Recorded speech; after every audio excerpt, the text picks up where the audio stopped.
Today, I'm going to answer your top 5 most frequently asked questions about industrial automation and controls. So number 1 by far was, do you need a degree to work in this field? The answer is definitely no. The answer to get the title automation and controls engineer is usually yes. Automation technician, instrumentation technician, instrumentation and controls electrician. These are all fields that get exposed to all of the concepts in this field. Most of the time, you're looking for a role that says automation and controls engineer. 4-year bachelor's degree in an engineering discipline is one of their preferred requirements. Number 2, I talked about the PLC programming languages in the last video. Why not use C or Rust or a conventional programming language instead of these specific IEC 61131 programming languages? It's not so much a question of personal choice, but PLC manufacturers only support the IEC 61131 programming languages. The majority of PLC programming is also something that a maintenance team or 24/7 night shift support might need to be able to quickly read and troubleshoot and triage. Ladder logic is more universal. It looks like reading an electrical schematic, which actually leads really well into number 3. Should maintenance or anyone other than an automation engineer ever be allowed in the PLC program? And look, my 2 cents is yes. Should people other than the automation and controls engineers be writing PLC code, pushing untested changes into a production environment?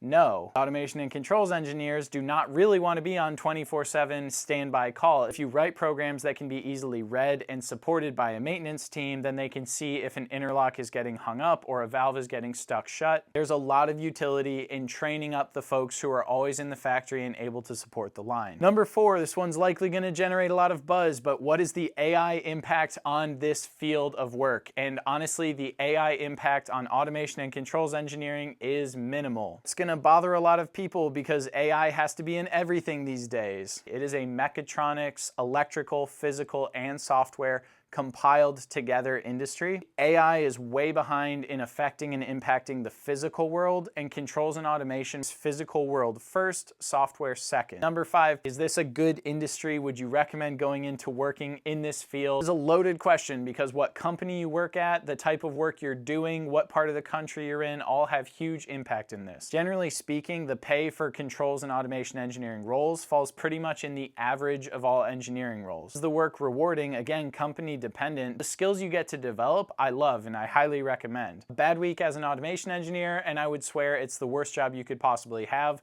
but a great week as an automation engineer, and I could swear it's the best job you could possibly have. At the end of the day, you do get to solve problems, you get to push manufacturing processes forward, and you get to build a really cool multidisciplinary skill set. So I love it, no surprise. That's why I spend so much time talking about it. I wanted to answer some of these super frequently asked questions, so I hope you found it useful.